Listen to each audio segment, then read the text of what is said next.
everyone. It's Levi and Natalie with Henley's Happy Trails. And we just finished our work camping job in Virginia at Bethpage RV Camp Resort. And I worked in the ice creamery there. And so did I. And Natalie worked in the ice creamery as well. The ice creamery was what you might think it is. It's scooping ice cream. However, it is definitely an insanely busy ice creamery. So it is your head is in an ice cream freezer basically for 8 hours straight every day that you're working. I also worked in housekeeping, and that was cleaning the bathrooms and the cottages that were rented out on a daily basis. And yeah, I got in my 10,000 steps every day and a little bit more. So that was a good workout.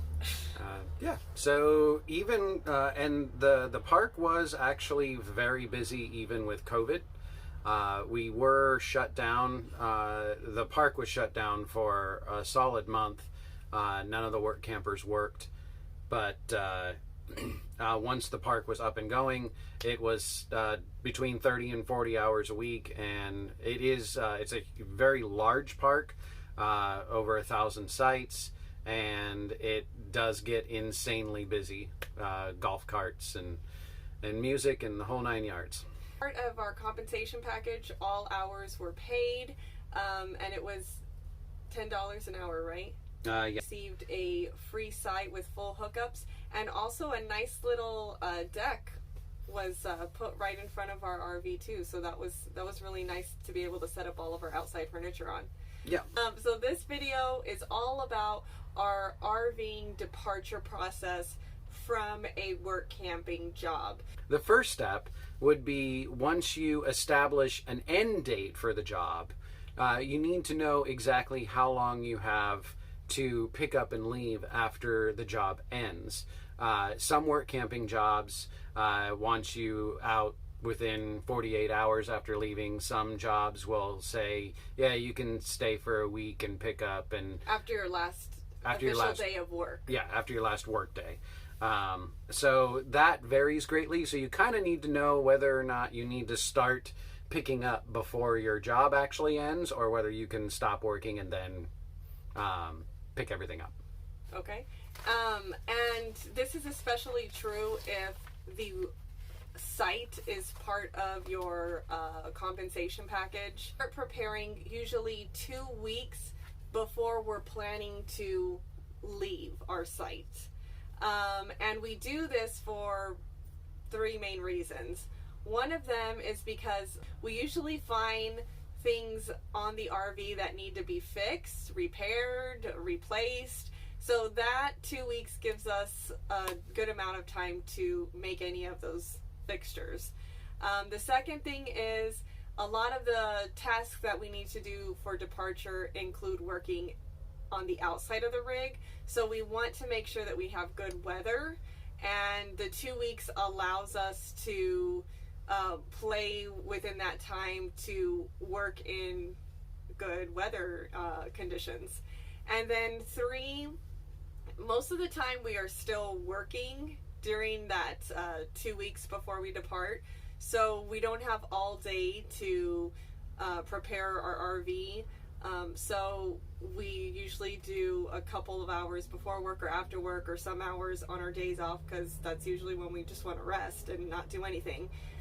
So this 2 week time gives us an ample amount of time to do what we need to do and not feel rushed. Yeah. So in order to get everything done, typically we will make a checklist. Natalie's better at making checklists than I am.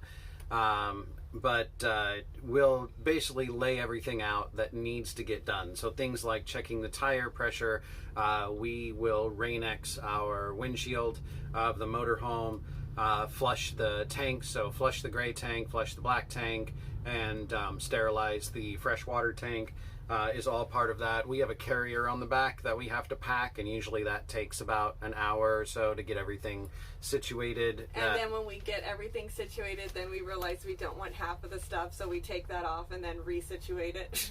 Yeah, so it's definitely because you acquire things and then get rid of things. So anyway, it's a process.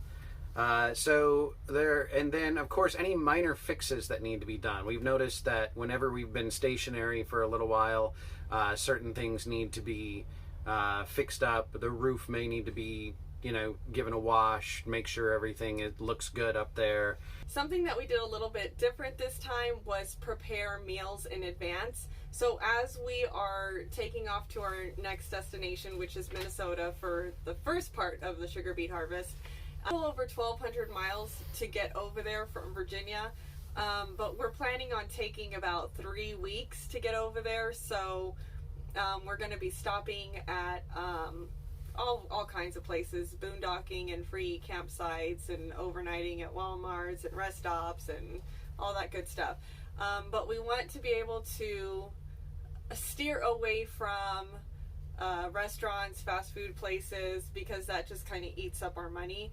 So instead, we prepared quite a few meals and just froze them so that we can just take them out and heat them up if we stop somewhere for lunch or dinner.